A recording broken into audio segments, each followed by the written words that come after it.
ये जो है आपको गलत जानकारी है। सुप्रीम कोर्ट के द्वारा जो फैसला, जितने भी फैसले आए हैं, और सुप्रीम कोर्ट के द्वारा ये कहा भी गया है कि अगर जो भी संपत्ति पैतृक संपत्ति है, पूर्वज से प्राप्त संपत्ति है, देखिए सेल्फ एक्वायर प्रॉपर्टी जो है, अर्जित संपत्ति जो है वो किसी का है, किसी बेटे का हो, किसी बहन का हो, किसी माँ का हो, किसी पिता का हो, या उनके दादा का हो। अब ये जिनका अर्जित संपत्ति है, जब तक वो जीवित हैं, ठीक है, तब तक उन पर, उस संपत्ति पे उन्हीं का अधिकार है और किसी का अधिकार नहीं होगा जब तक वो जीवित हैं। हाँ, अगर उनकी मृत्यु हो जाती है तो जो उनके उत्तराधिकारी हैं उनका अधिकार होगा, अगर किसी प्रकार का वसीयत नहीं है तो, ठीक है। अगर वसीयत है तो फिर अगर अर्जित संपत्ति से वसीयत तैयार हो गया तो फिर जिसके नाम से वसीयत तैयार होगा सिर्फ वही उसका उत्तराधिकारी होगा, वो बेटा हो या बेटी हो, या पत्नी के नाम से करे या किसी अन्य व्यक्ति के नाम से करे।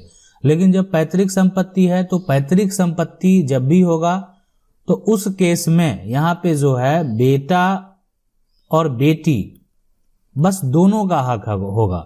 मतलब ऐसा नहीं है, कानूनी तरीके से बेटी कभी भी अपना हक जो है अपने माता पिता के संपत्ति, पैतृक संपत्ति से, या अपने भाई से जो उनका पैतृक संपत्ति है, उनके पिता की संपत्ति है, उससे वो ले सकते हैं, ठीक है। मान लेते हैं पिता का ही संपत्ति है, पिता का खरीदा हुआ ही संपत्ति, लेकिन आज पिता नहीं है इस दुनिया में, सिर्फ भाई के पास वो संपत्ति है, लेकिन बहन उसके लिए स्वतंत्र है, बहन कभी भी उस संपत्ति पे अपना हक ले सकते हैं। और ऐसा सुप्रीम कोर्ट के बहुत सारे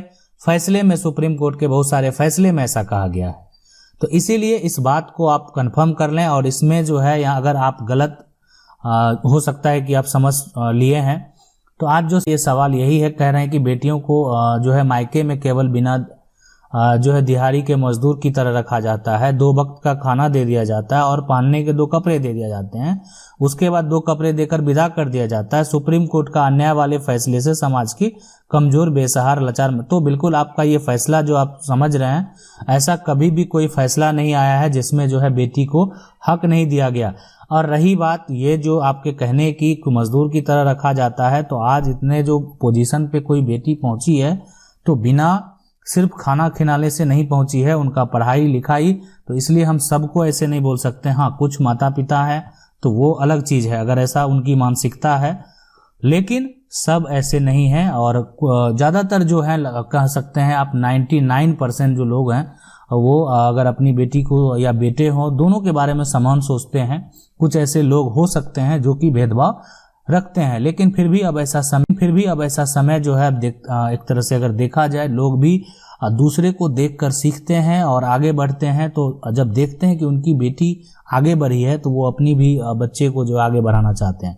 तो इसीलिए रही बात संपत्ति की, तो पिता की अगर कोई संपत्ति है, आज आप पिता हैं तो आपके लिए बेटा भी उतना ही है जितना बेटी है। अगला सवाल है कि सर मेरे पेरेंट्स ने जमीन की पूरी जो है यहाँ पे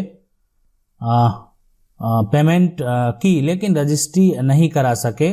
समझौता के कागज है जिससे कि पूरा डिटेल से लिखा है, लेकिन 30 साल बाद उनकी जो है बेटी ने अपने नाम रजिस्टर करवा लिया, क्या कर सकते हैं? देखिए वो सब जो है, आप 30 साल आपके पास सबसे पहले वर्तमान में ये देखा जाता है कि कब्जा किसका है, और जो समझौता का कागज है उस कागज को लेकर जो है आप सिविल न्यायालय में जो है केस फाइल करें। फिर बिल्कुल जो उन्होंने करवा लिया, लेकिन आज जो है कि आपने जमीन खरीदा तो आपका सबसे बड़ा ये देखा जाता है। देखिए सबसे बड़ी बात है कि आप वहां पे प्रूफ करेंगे कि आपका लंबे समय से कब्जा है और आपके पक्ष के गवाह होना चाहिए। कोई दस्तावेज बना लिया, हाँ आप यहाँ पे लूज हैं इसलिए कि आपके पास जो है एक तरह से लीगल डॉक्यूमेंट नहीं है, सही डॉक्यूमेंट नहीं है। अगर वो रहता तो कोई दिक्कत ही नहीं होता, लेकिन ठीक है फिर भी नहीं भी है तो आपका कब्जा उतने लंबे समय से है, आप वहां पे साबित करेंगे। और ठीक है 30 साल बाद अगर कोई एक्शन लेता है, ठीक है लेने दीजिए अगर कोई भी एक्शन लेता है तो, लेकिन यहाँ पे जो है उनको किसी प्रकार का कोई फायदा नहीं मिलने वाला है।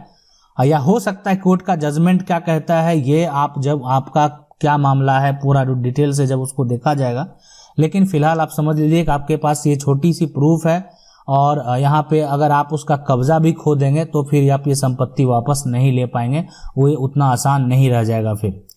सवाल है कि अब सर 4 भाई हैं, खतियान का जो है यहाँ पर एक में सभी का नाम है और जो है किफ़ायत में एक ही आदमी का नाम दर्ज हो गया है, उसमें से हमको जो है केवाला हुआ बट जो है किफ़ायत वाला ज़मीन नहीं दे रहा है, तो हम क्या करें। देखिए सीधा सा बात है, जो खतियान है अगर मान लेते हैं कोई नहीं दे रहा है तो प्रयास, अगर आप ग्रामीण क्षेत्र से बिलोंग करते हैं तो जो है एक तरह से पंचायत बुला सकते हैं, उसके लिए सरपंच से जो है बात कर सकते हैं, ठीक है। और उसके अलावा मान लेते हैं कि अगर किसी प्रकार का जो आपको लग रहा है कि वहाँ से सॉल्यूशन नहीं निकलता है, तो विकल्प है कि आप पार्टीशन सूट कर दें। पार्टीशन सूट में आपका जितना भी शेयर बनेगा, जितना भी हक बनेगा, जो भी जमीन है वो सारी जमीन का जो है आपको हक प्राप्त होगा। सवाल है कि सर मैंने 2012 में जमीन 5 कट्ठा लिया कैश देकर और रजिस्ट्री भी हो गया, मोटेशन भी किया है, पर जो है खजाना का रसीद जो है यहाँ पे हेरा गया और 2014 से 5 कट्ठा जो है यहाँ पर राज्य सरकार जो है लेना बंद कर रखा है। अब खतियान तो है पर जो है यहाँ पर रसीद नहीं, अब 10 वर्ष हो रहा है, कैसे रसीद। देखिए सबसे पहला जो आपका 2012 में जो भी आपने ज़मीन लिया, जैसे भी लिया, रजिस्ट्री हो गया, मोटेशन भी किया है, ठीक है। अब आपका रसीद जो है मान लेते हैं कि कभी नहीं कटा है, मोटेशन आपका कायम हुआ और जब नहीं कटा है तो फिर ठीक है, आप उस समय का नकल पहले प्राप्त कर लीजिए, ठीक है। और अभी प्रयास कीजिए सबसे पहले कि अब हाँ रही राज्य सरकार लेना अगर बंद कर रखा है तो वहाँ पे रेन्यू किस कारणवश बंद कर रखा है। फिलहाल अगर मान लेते हैं किसी कारणवश बंद भी है, आपका कब्जा है, तो आपको दिक्कत नहीं होगा, इसलिए कि राज्य सरकार टैक्स रेवेन्यू लेना बंद कर दिया है। लेकिन वो संपत्ति फिलहाल आपके कब्जे में है, आप उसको खरीदे हैं, तो आप फिलहाल एक प्रयास कर सकते हैं और ये रीजन पता कर सकते हैं कि राज्य सरकार जो है, आप जिस राज्य से बिलोंग करते हैं, इसलिए कि हर राज्य का अपना अपना एक नियम होता है, तो जो आपके राज्य में जो है किस कारणवश इसको जो है नहीं लिया गया, तो ये आपको राजस्व के अधिकारी ही बता सकते हैं, जो कि आपके अंचल स्तर पे जो तहसीलदार हैं या उनसे भी आप संपर्क करके ये जानकारी प्राप्त कर सकते हैं। सवाल है सर मैंने जिससे ज़मीन लिया था उसका मोटेशन नहीं हुआ था, जब मैंने मोटेशन कराया तो उसमें मेरा नाम है और उसका नाम नहीं है, उसके बाद जो है बदलेन उनसे जिनसे ज़मीन लिया था उसका नाम है, इसका कोई उपाय बताइए से जिससे कि उसका भी नाम मोटेशन पेपर पे आ जाए। देखिए वो तो आपने जो है कैसे मोटेशन कराया, मोटेशन में तो सबसे पहले बीच में जो भी आपको बेचे हैं उनका भी नाम दर्ज होना ही चाहिए कि आपने उनसे लिया है, ठीक है। तो ये प्रक्रिया बिना किए हुए अगर आपका मोटेशन हो गया तो वो तो गलत है, इसलिए कि वो एक मान लेते हैं कि कोई एक रजिस्ट्री है, कोई एक रजिस्ट्री डॉक्यूमेंट है, अब उस रजिस्ट्री के आधार पे दूसरा रजिस्ट्री हो गया, ठीक है। अब आपने मोटेशन करा लिया, आपने करा लिया, तो अब आपने कराया तो इसी आधार पे कराया, तो अब खारिज किससे होगा, जो इसको बेचा है, ठीक है, जो इसको बेचा है फिलहाल। लेकिन अगर आपका मोटेशन हो गया है, रजिस्ट्री है, आप उसको दखल में है, मतलब ठीक है, तो आपको किसी प्रकार का दिक्कत नहीं होगा। अगर नाम नहीं भी है तो किसी प्रकार का दिक्कत नहीं होगा, लेकिन फिर भी मेंशन हो जाना चाहिए कि आपने ये प्लॉट इनसे खरीदा, और खारिज होगा किससे, जो पहले वाले जिनका पहले से मोटेशन कायम था। सवाल है नमस्कार सर मेरी फुआ जमीन खरीदी थी, खरीदे हुए 3 साल हो गया, अब हमारे फुआ की मृत्यु हो गया है, लेकिन हमारी फुआ का लड़का बच्चा नहीं है, अब इस जमीन का अधिकार किसका होगा, कृपया करके।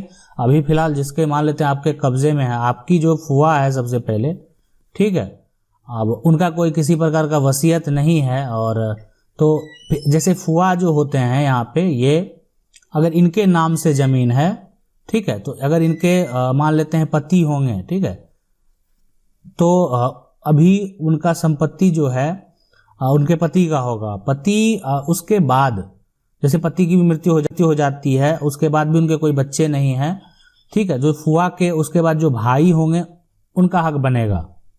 जैसे क्या होता है कि किसी भी मान लेते हैं भाई का मृत्यु हो गया, भाई के नाम से संपत्ति है, तो दूसरा भाई उसका हकदार होता है, या पहले तो पिता होते हैं, ठीक है, उसके बाद उसका जो दूसरा भाई, अगर पिता भी नहीं है तो जो उसका भाई है, परिवार में जो रिश्तेदार है, बहन है, वो उसका जो है संपत्ति का हकदार होता है। तो यहाँ पे जो फुआ के आपके जो हैं, मतलब इनके जो भाई होंगे, ठीक है, तो वो उस संपत्ति के हकदार होंगे, अगर पति भी नहीं है तो। लेकिन पति है तो पति उसके हकदार होंगे। हाँ, फुआ अगर का किसी प्रकार का वसीयत होता तब डायरेक्ट जो है वो किसी को उत्तराधिकारी बना सकते थे। सवाल है सर जी 20 साल पुराना जमीन है, जमीन पर दाखिल खारिज भी हुआ है, घर भी बना है, लेकिन खतौनी में नहीं दिखा रहा है, तो क्या करें। देखिए 20 साल मान लेते हैं आपका जो है यहाँ पर वो पुराना जमीन है, दाखिल खारिज भी अगर मान लेते हैं आपका जो भी है वो हुआ। लेकिन सबसे बड़ी चीज है कि खतौनी में जो है यहाँ पे नहीं दिखा रहा है, तो क्या करें। अब ये है, डिपेंड कर रहा है कि 20 साल जो पुराना जमीन है आपने कैसे प्राप्त किया है। सबसे बड़ी बात है कैसे आपने प्राप्त किया है, ठीक है। तो खतौनी हो सकता है कि बना नहीं होगा, हो सकता है कि 20 साल पुराना आपका जमीन किसी से खरीदा गया होगा या किसी अन्य स्रोत से वो आपका जमीन होगा। अगर वो आपका पहले, बहुत पहले पुराना पैतृक संपत्ति होगा तभी उसका खतौनी होगा। इसलिए कि 20 साल पहले हो सकता है कि खतौनी जो है नहीं बना, लेकिन आने वाले समय में अगर वो फिर राज्य सरकार के द्वारा सर्वे कराकर बनाया जाता है तो फिर आपका भी नाम दर्ज हो जाएगा। आशा करते हैं वीडियो अच्छा लगा होगा। वीडियो अच्छा लगा वीडियो को लाइक जरूर कर दें। चैनल को पहली बार देख रहे हैं सब्सक्राइब करके जो बेल आइकन है उसको जरूर दबा लें। मिलते हैं अगले वीडियो में, तब तक के लिए जय हिंद।